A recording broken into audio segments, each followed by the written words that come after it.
좁은 감옥에 2명의 죄수가 갇혀 있었습니다.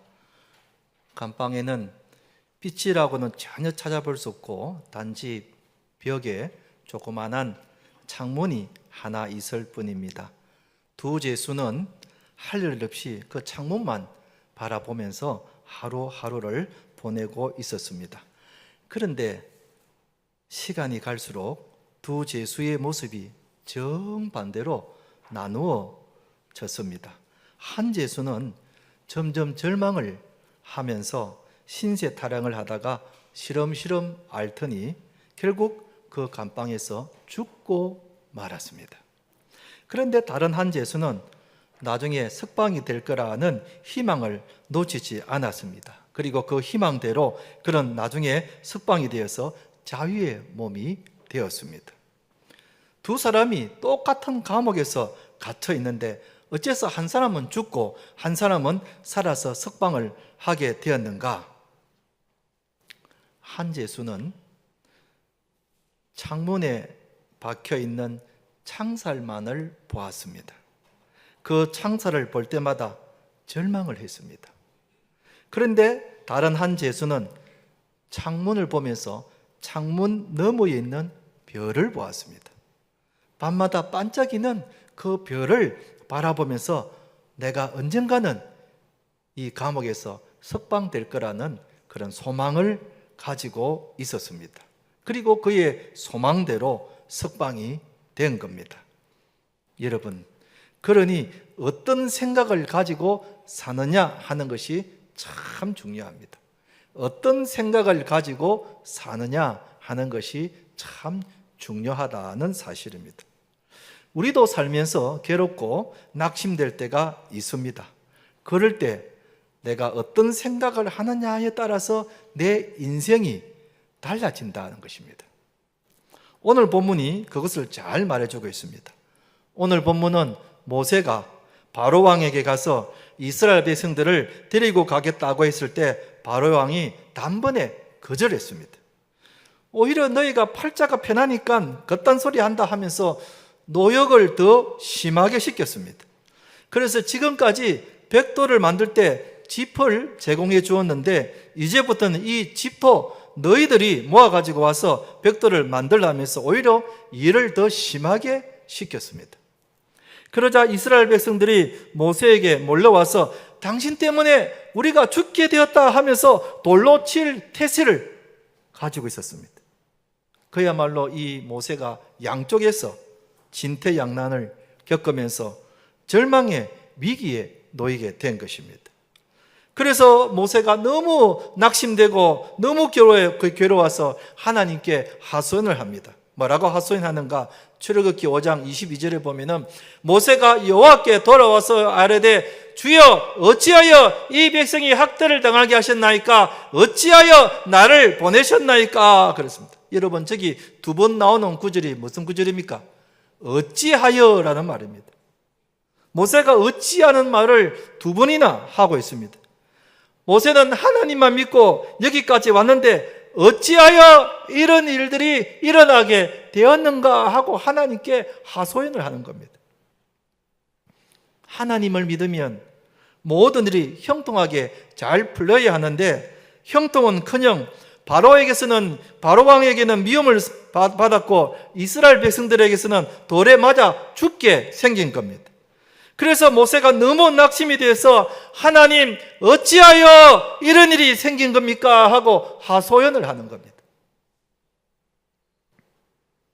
우리도 이럴 때가 있습니다. 내 딴에는 열심히 신앙생활을 한다고 하고 있는데 갑자기 시련이 닥칩니다. 직장에 어려운 일이 생깁니다. 가정에 힘든 일이 생깁니다. 건강했던 내가 갑자기 암 진단을 받게 됩니다. 일이 내 뜻대로 안 됩니다. 하나님만 믿고 살면 일이 형통하게 잘 될 줄 알았는데 그렇지 않는 겁니다. 이럴 때 우리도 모세처럼 하나님께 하나님 어찌하여 나에게 이런 일이 일어나게 했습니까? 어찌하여 나에게 이런 일이 일어납니까? 하고 하나님께 하소연을 하고 싶은 겁니다. 이럴 때 우리가 어떻게 해야 되는가? 오늘 본문의 말씀을 보면 모세가 낙심되고 괴로울 때에 어떻게 했는지 잘 나와 있습니다. 사랑하는 성도 여러분, 오늘 이 본문의 말씀을 통해서 우리가 낙심되고 괴로울 때에 능히 극복하고 감당하시는 우리 성도님 되시기를 주님의 이름으로 축원드립니다. 첫째로 우리가 괴롭고 낙심될 때 어떻게 해야 되는가? 과거에 받은 하나님의 은혜를 기억하라 그랬습니다. 모세가 이렇게 낙심하고 있을 때에 하나님이 모세에게 이렇게 말씀하십니다. 3절에 보면 내가 아브라함과 이삭과 야곱에게 전능의 하나님에게 나타났으나 그랬습니다. 하나님이 이전에 조상들에게 은혜 베푸신 것을 기억해 보라는 겁니다. 이스라엘 백성들이라면 하나님이 아브라함과 이삭과 야곱에게 베푸신 그 은혜를 모르는 사람이 없을 겁니다. 하나님이 아브라함이 나이가 많아 아들 낳는 것을 포기하고 있었을 때에 100살 때에 하나님이 아들 이삭을 주신 겁니다. 또 하나님이 이삭이 가나안 땅에서 정착을 잘 하도록 도와주었습니다. 또 하나님이 야곱을 축복하셔서 큰 부자가 되게 해주시고 이스라엘 12지파의 조상이 되게 해주셨습니다. 이렇게 과거에 하나님께서 베푸신 그 은혜를 기억해 보라는 겁니다. 그러면서 하나님이 모세에게 내가 지금도 너희들에게 이런 은혜를 내려주신다고 그렇게 말씀하고 있는 겁니다. 하나님이 낙심된 자를 일으키는 방법이 바로 이렇습니다. 과거에 하나님이 베푸신 은혜를 기억하게 하는 겁니다. 그리고 그 하나님이 지금도 변함없이 은혜를 베푸신다는 것을 생각나게 하시는 겁니다. 이사야서 46장 9절에 이런 말씀이 있습니다. 우리 같이 한번 읽어보겠습니다. 시작. 너희는 옛적일을 기억하라. 나는 하나님이라. 나 외에 다른 이가 없느니라. 나는 하나님이라. 나 같은 이가 없느니라 그랬습니다. 옛적일을 기억하라 그랬습니다. 여기 옛적일을 기억하라는 뜻은 과거의 사건을 기억함으로써 그것이 지금 내 삶에 힘을 얻는다는 그런 뜻입니다. 과거에 일어난 일을 단순히 추억하고 기억하는 것이 아니라 그것을 통해서 오늘의 내 삶에 힘을 얻고 소망을 갖는다는 그런 뜻입니다. 요즘 부모들이 자녀들에게 옛날 일을 덜먹이면서 내 때는 이렇다 하고 하면서 이렇게 잔소리를 이렇게 하곤 합니다. 이것을 뭐라 그러죠? 라떼라 그러죠. 라떼. 어르신들 라떼 아십니까? 예, 뭐 몰라도 구원받는 데는 아무 지장 없습니다. 라떼라고 합니다. 그러면 꼰대가 되는 거죠. 야, 이 녀석들아, 내가 너들만 할 때는 뭐 이랬다 저랬다 하면서 막 이렇게 하면은 꼰대가 되는 거죠. 잔소리가 되는 겁니다. 그러나 성경이 옛날 일을 말하는 것은 라떼가 아니라 옛날에 있었던 일을 기억하면서 그것이 지금의 내 삶에 힘이 되고 소망을 갖게 한다는 것입니다. 그때 하나님이 나에게 은혜를 베푸신 것을 기억하면서 그 하나님이 지금도 나에게 은혜를 베푸신다는 것을 생각하고 힘을 얻게 된다는 것입니다. 그래서 과거의 일을 기억하라는 겁니다. 미국의 16대 대통령인 링컨 대통령이 1865년도에 암살을 당했죠. 암살을 당했을 때에 그가 입고 있던 양복 호주머니에 뭐가 있었는가 하면은 한쪽 호주머니에는 손수건과 안경집 그리고 조그마한 주머니 칼 그리고 $5가 들어있는 지갑이 들어있었다고 합니다. 대통령의 유품치고는 참 소박하죠. 그런데 다른 한 주머니에는 신문 기사를 스크랩한 그 종이 조각이 한 주머니에 들어가 있었다는 것입니다. 무슨 기사이길래 이렇게 평소에 양복 호주머니에 넣고 다니는가 하고 봤더니 그 기사 내용은 링컨을 칭찬하고 자신에게 우호적으로 쓴 그런 기사들이었습니다. 무슨 뜻인가? 링컨이 대통령직을 수행하면서 때로는 낙심되고 불안할 때마다 링컨은 그 신문 기사 종이를 꺼내서 읽으면서 그래, 나에게도 이렇게 잘한 일이 있어. 잘한다고 칭찬을 받을 때가 있어. 그런 것을 다시 기억하면서 힘과 용기를 냈다는 것입니다. 여러분, 신문기사 하나가 링컨에게 이런 큰 용기를 준다면은 우리는 하나님이 과거에 우리에게 베푸신 것을 기억하면은 우리에게 얼마나 큰 힘이 되겠는가 하는 것입니다. 우리는 과거에 하나님이 나에게 베푸신 은혜를 기억한다면 오늘날 내가 살아가는 이 현실이 아무리 힘들고 어려워도 얼마든지 힘과 용기를 낼 수가 있는 것입니다. 아멘. 그래서 우리는 과거에 내가 하나님께 받은 것을 잊지 않고 기억해 둘 필요가 있습니다. 내가 예수님을 처음 믿고 교회에 처음 나왔던 그날, 첫 예배를 드리면서 눈물을 흘렸던 바로 그 하나님의 은혜를, 내가 세례받았던 그날 마음에 찡한 감동이 왔던 바로 그 하나님의 은혜, 내 기도가 응답받았던 바로 그날, 하나님이 나를 병원에서 건강하게 퇴원시켜 주신 바로 그 하나님의 은혜, 교통사고에서 생명에 지장이 없도록 그 순간에도 하나님이 나를 지켜주셨던 그 은혜, 좋은 일이 생겼던 날, 여러분, 이런 것들이 다 하나님의 은혜가 아니고 무엇이겠습니까? 이런 하나님의 은혜, 우리는 과거에 이런 하나님의 은혜를 받았던 것을 다 가지고 있습니다. 저에게도 그런 과거가 있습니다. 서울 한남동에 가면은 순천향병원이라고 큰 병원이 있습니다. 제가 그 순천향병원을 잊을 수가 없습니다. 왜냐하면 그 병원은 제가 대학생 때 콩팥병으로 몇 달간 입원을 했던 곳이기 때문입니다. 꿈 많았던 그 대학생 시절, 그런데 중병을 얻어서 병원에 입원을 했는데 병이 잘 낫지를 않아 참 절망 가운데 살았던 때가 저에게도 있었습니다. 매일매일 눈물로 지새우면서 살았던 그런 적이 저에게도 있었습니다. 그래서 저는 그 병원에 입원해 있으면서 자주 밤에 일어나 엎드려서 눈물로 기도했던 바로 그 장소입니다. 여러 환자들이 있기 때문에 소리를 내서 기도는 할 수가 없고 그냥 흑흑 울면서 이불을 덮어쓰고 그 베개 밑에 거기서 눈물을 흘리며 기도하면서 잤던 그런 장소가 바로 그 병원입니다. 그리고 그 병원에서 입원해 있는 동안에 성경을 일독을 해드렸습니다. 그리고 하나님께서 저의 병을 낫게 해주시면 제가 목사로 헌신하겠습니다 하고 제가 서원을 했던 바로 그 병원입니다.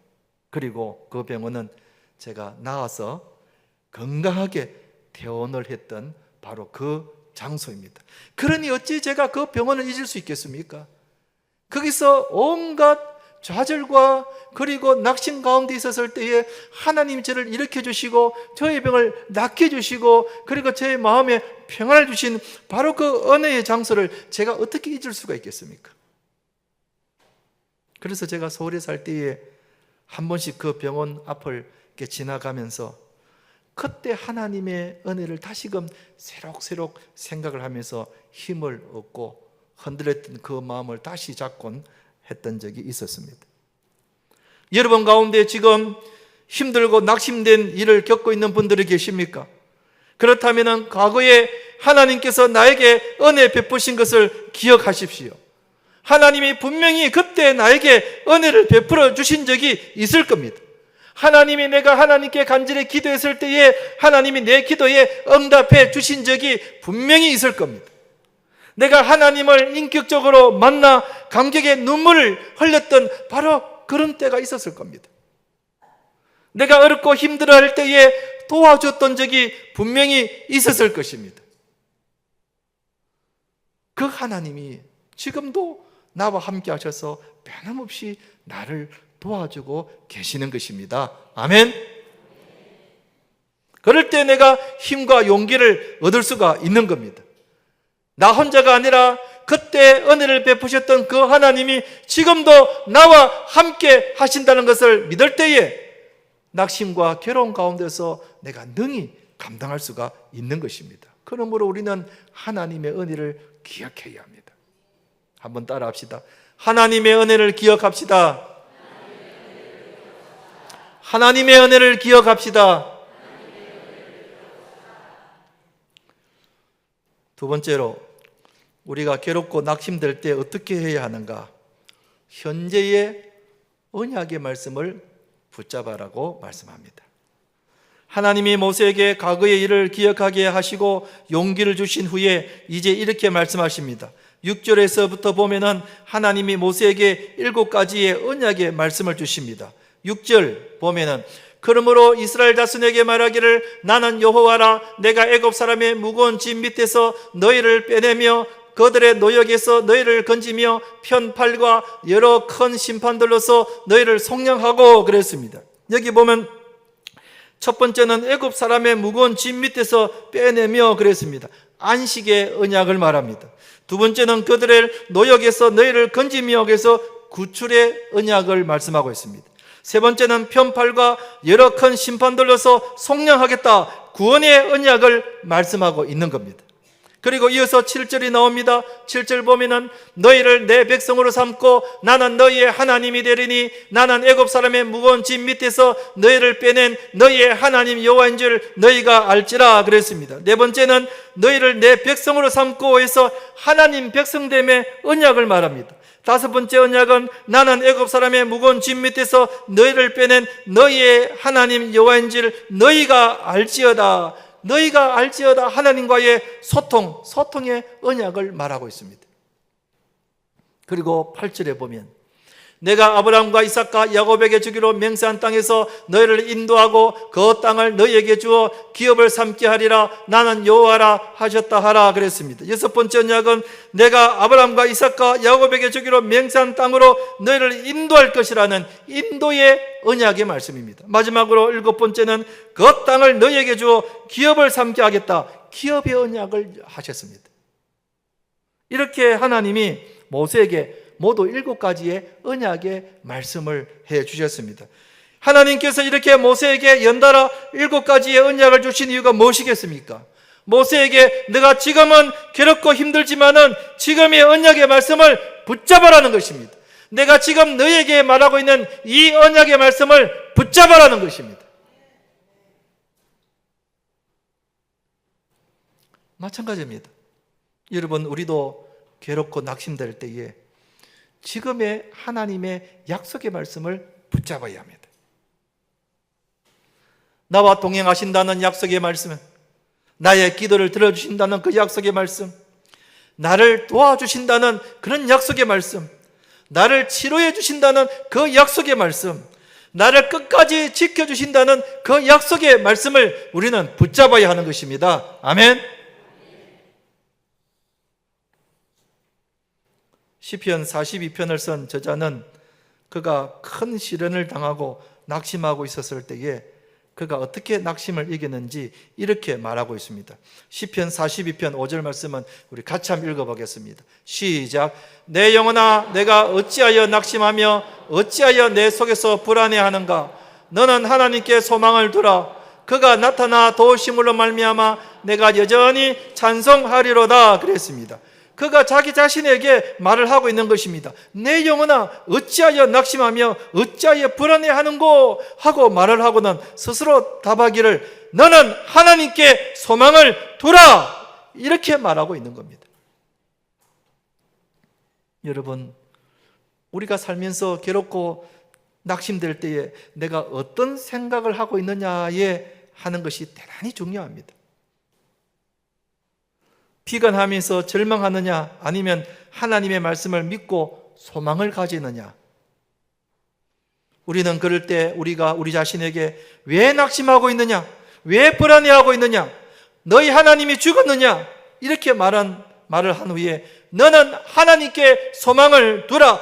살아계신 하나님이 지금도 나와 함께 하셔서 나를 도와주실 것이다 하고 이렇게 우리 스스로에게 말을 해야 하는 것입니다. 그럴 때에 우리가 힘과 용기를 얻을 수가 있고 극복할 수가 있는 것입니다. 아멘. 하나님의 말씀을 붙잡아야 하는 것입니다. 사람들의 말이나 환경을 보지 말고 이럴수록 하나님의 말씀을 우리가 붙잡아야 하는 것입니다. 미국의 세계적인 교회 중에 세들백 교회라고 있습니다. 아마 여러분들도 들어보셨을 겁니다. 이 세들백 교회의 담임 목사님이 누군가 하면은 릭 웨런 목사님입니다. 릭 웨런 목사님이 어째서 유명해졌는가 하면은 40일 목적이 이끄는 삶이라는 이 책을 써서 전 세계적으로 베스트셀러가 되어서 기독교인들에게 널리 읽어졌던 바로 그 책의 저자가 바로 이 릭 웨런 목사님입니다. 그런데 이 목사님이 목회를 하다가 심한 우울증이 왔습니다. 얼마나 목회가 힘들었으면 우울증이 왔겠습니까? 그런데 이 릭 웨렉 목사님이 어떻게 해서 이 우울증을 극복하게 되었는가 하면은 작은 카드를 이렇게 만들어서 앞면에는 성경 구절을 적고 뒷면에는 그 성경 구절을 자기에게 적용을 했습니다. 자, 예를 들어서 로마서 8장 1절을 이렇게 적었습니다. 그러므로 이제 그리스도 예수 안에 있는 자에게는 결코 정죄함이 없나니 하고 앞면에다가 적고는 뒷면에는 그래 하나님이 나의 우울증을 결코 정죄하지 않으셔 하나님은 내가 어떤 상태에 있든지 나를 사랑하신다 하고 적은 겁니다. 그리고는 또 요한일서 4장 18절 성경 구절을 적었습니다. 사랑 안에 두려움이 없고 온전한 사랑이 두려움을 내쫓나니 이렇게 앞에다가 적고는 뒤에는 나는 우울증이 두렵지 않아 왜냐하면 하나님이 나를 사랑하시기 때문이야 하고 적은 겁니다. 이렇게 카드를 한 뭉치 만들고는 자주 그 성경 구절을 읽고 그리고 뒷면에 적용된 자기에게 하는 그 적용된 말씀을 읽고 이렇게 반복해서 매일매일마다 성경을 읽고 또 자기에게 하시는 그 말씀을 읽고 그렇게 읽었다고 합니다. 그러다 보니까 자기 생각이 바뀌더랍니다. 생각이 바뀌니까 우울증도 점점 낫게 되면서 나중에는 그 심한 우울증을 완전히 극복하게 되었다는 것입니다. 할렐루야. 그 비결이 무엇이었습니까? 하나님의 말씀을 붙잡았기 때문입니다. 하나님의 말씀을 붙잡았기 때문에 그 우울증을 극복할 수가 있었다는 것입니다. 여러분, 바로 이런 것입니다. 우리가 괴롭고 낙심될 때에 사람의 말을 듣지 말고 환경을 보지 말고 하나님의 말씀을 붙잡아야 합니다.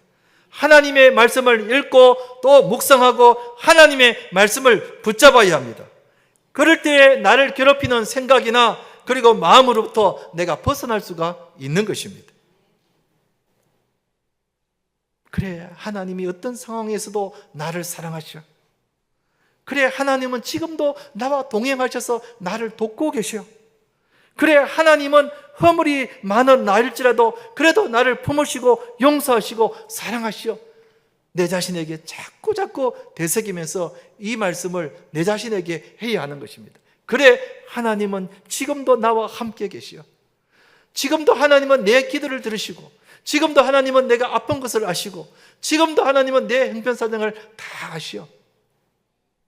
하나님의 말씀을 붙잡으면서 그 하나님의 말씀을 내 삶 속에 가지고 와서 나를 적용시키는 겁니다. 그럴 때에 하나님의 말씀을 붙잡으면은 내가 괴롭고 낙심된 가운데서 벗어날 수가 있는 것입니다. 아멘. 그러므로 우리가 하나님의 말씀을 붙잡아야 하는 것입니다. 한번 따라합시다. 하나님의 말씀을 붙잡읍시다. 하나님의 말씀을 붙잡읍시다. 이제 말씀을 맺겠습니다. 우리도 살면서 모세처럼 괴롭고 낙심될 때가 있습니다. 그럴 때 우리는 과거에 하나님께서 나에게 베풀어 주신 그 은혜를 기억하고 그 하나님이 여전히 나를 도와주실 것으로 믿고 힘을 얻어야 하는 것입니다. 그리고 하나님의 약속의 말씀을 붙잡아야 합니다. 그 말씀이 나를 힘을 주는 것입니다. 그래서 우리가 어떤 상황 가운데서도 능히 이기시고 극복하시는 우리 성도님들 되시기를 주님의 이름으로 축원드립니다. 아멘.